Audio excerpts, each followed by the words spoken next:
Will you please tell us why you changed your mind?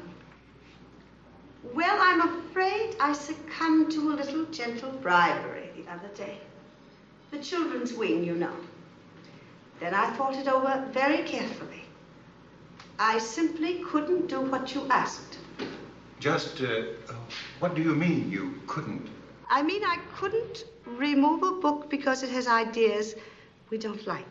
But we're faced with a real problem, Mrs. Hull. Here are a dozen more letters we've received. Letters from people who helped elect this council. And here's a petition from some group calling itself the Kenport Women's Committee Against Subversion. Unless there is immediate action, we intend to take this matter up with the newspapers. Now, is that shabby little potboiler worth this kind of disturbance? I'm afraid it is. You can't run a library or a city council to please everybody. Do you mind if I smoke? Not at all. Mrs. Hull, can't we look at this from a practical point of view?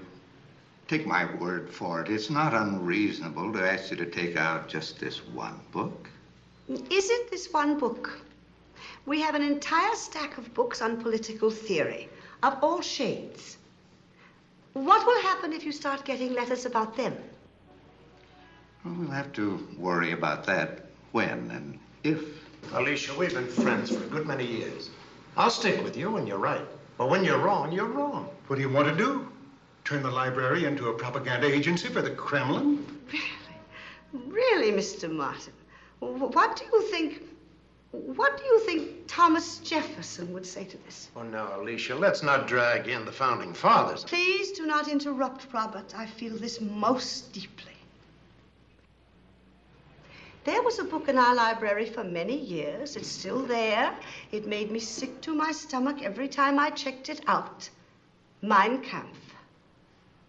Maybe we ran the risk of spreading Hitlerism, but it didn't work that way. It worked the other way. People read it. It made them indignant. Maybe it helped defeat him. Don't you see, by keeping this book in the library, we attack the communist dream?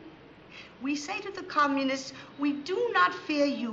We are not afraid of what you have to say, but you fear us. You fear the truth. Tell me, would they dare keep a book praising democracy in a Russian library? Gentlemen, you want me to take this book out of the library. You ought to fight to keep it on the shelves.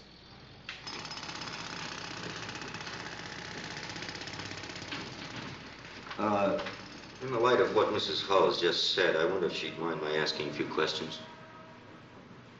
No, I don't mind. For one thing, I just wanted to inquire if you're familiar with the Council for Better Relations with the Soviet Union. Why, yes, I believe I was a member at one time. The American Peace Mobilization? Yes, I belong to that, too. Then there's the Voice of Freedom Committee. Well, what's the point of this? A lot of people joined a lot of these organizations, especially while the war was going on. That's right. I think that last one got me for $5. You know that these organizations, there are half a dozen of them here, turned out to be communist fronts. Yes, I was distressed to find out they were. That's why I resigned or stopped paying attention to them. Mr. Duncan, just what is the purpose of this? What are you driving at? What is that infernal remedy? They're still remodeling across the street. Can't they work on days we don't have a council meeting? Mrs. Hull, I note that on this one, your name appears on the letterhead as one of the sponsors. May I see that?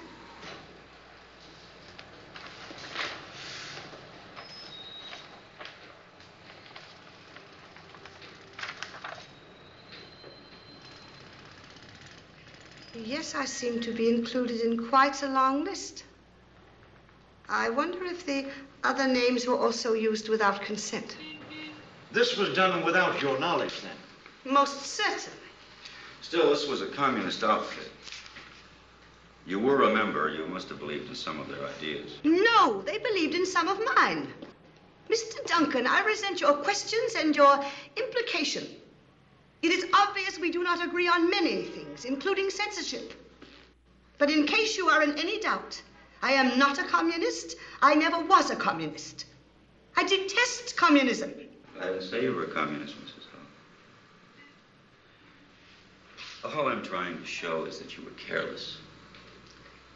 You were easy prey for a lot of high-sounding slogans. You talk about detesting communists, but you seem to be blind to the fact that these people use our laws. They hide behind our laws for one purpose: to destroy our laws. Now, forgive me, but you were a dupe once. You could very well be again. I wish you hadn't gone into all this, Paul. I hardly think it was necessary. Well, I do. You realize what could happen if this got out? What do you mean, if this got out? Well, not only you won't remove this piece of trash called the communist dream, but couple it with this other stuff. I thought when I walked in here, you wanted to talk about banning a book. We're talking about something quite different now, aren't we? Paul, if Mrs. Hull gets rid of the book, can we forget all this? Of course. As long as it's understood that in the future any questionable material would be screened by the council. Remember when you said, just this one book, Mr. Greenbaum? Don't you see the position you're putting us in? Yes, I see the position you're in, and I see the position I'm in. You have the power to remove the book from the library, and you have the power to remove me. And if you do one, you will have to do the other.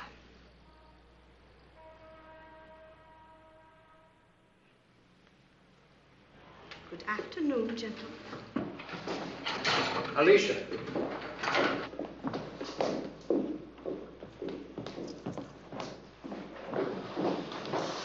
Alicia, please don't walk out like this. You're making it impossible for us. I plead with you. Think it over. I'm sorry I can't oblige you, Robert.